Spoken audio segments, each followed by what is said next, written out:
बांसुरी कुंज हमेशा से शांत और सुखद जगह मानी जाती थी। वहां के लोग मिलनसार थे और कॉलोनी में हर समय बच्चों की हंसी ठिठोली गूंजती रहती थी।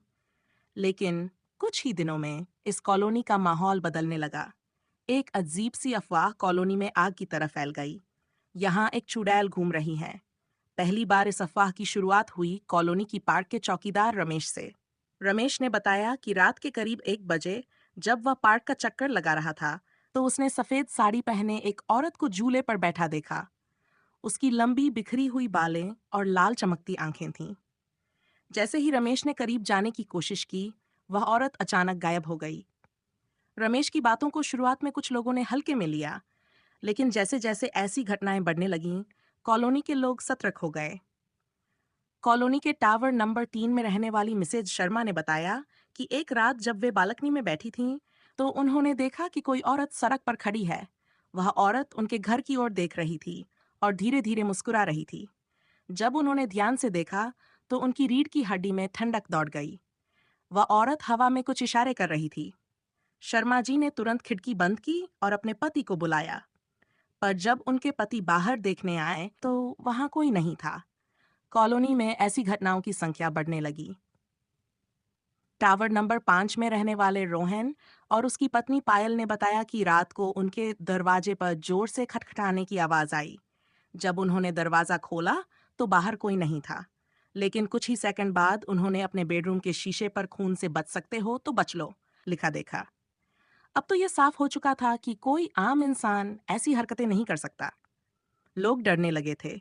बच्चे रात को रोने लगते और बड़े लोग रात को जागने पर मजबूर हो गए थे।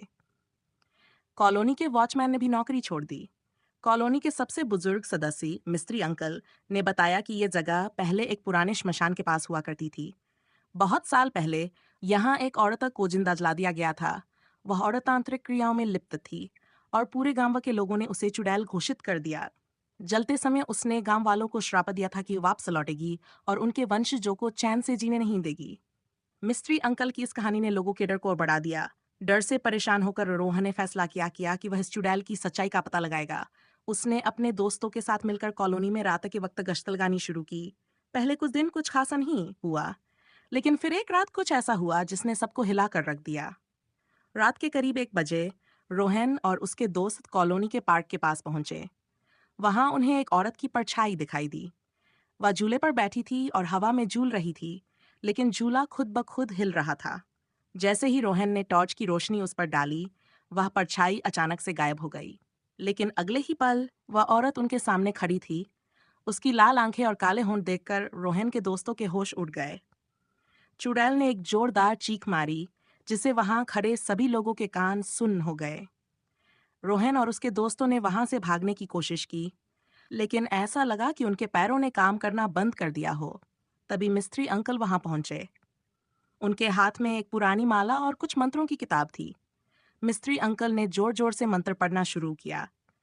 चुड़ैल जोर से हंसने लगी और बोली, तुम लोग मुझे रोक नहीं सकते, ये जगह मेरी है। लेकिन जैसे ही अंकल ने माला हवा में फेंकी, चुड़ैल चीखते हुए गायब हो गई। अगली सुबह कॉलोनी के लोगों को लगा कि सब कुछ खत्म हो गया है, लेकिन पार्क के झूले पर खून से लिखा एक संदेश मिला, मैं वापस आऊंगी। बांसुरी कुंज के लोग आज भी उस रात को याद करते हैं। कोई नहीं जानता कि वह चुड़ैल दोबारा कब लौटेगी, लेकिन एक बात तय है, वह जगह अब कभी पहले जैसी नहीं हो सकती।